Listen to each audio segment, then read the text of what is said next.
अगर आप अपने जीवन में कामयाब होना चाहते हो तो पहले अपनी कमजोरी ढूंढो, फिर उसको ताकत में बदल दो। एक समय की बात है, एक विशाल जंगल में हर प्रकार के जीव जंतु रहते थे।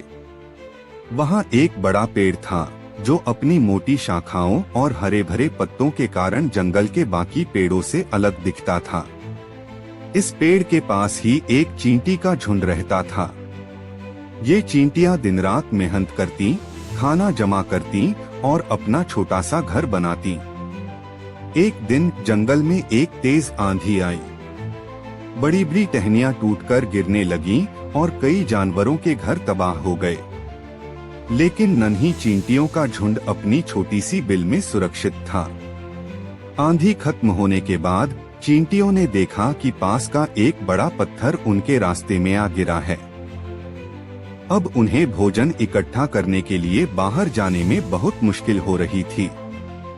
सब चींटियां मिलकर सोचने लगीं कि इस बड़े पत्थर को कैसे हटाया जाए। पत्थर इतना भारी था कि उसे अकेले कोई हिला नहीं सकता था। कुछ चींटियां निराश हो गईं और कहा, हम इतनी छोटी हैं, इस विशाल पत्थर को कैसे हिला पाएंगे।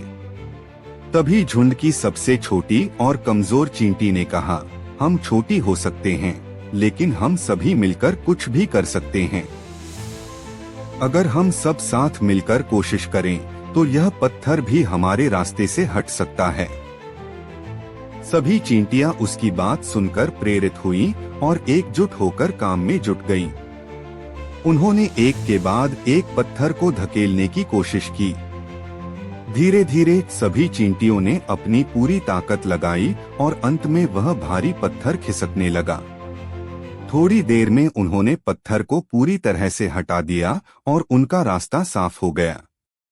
सब चींटियां खुशी खुशी वापस अपने काम में लग गईं।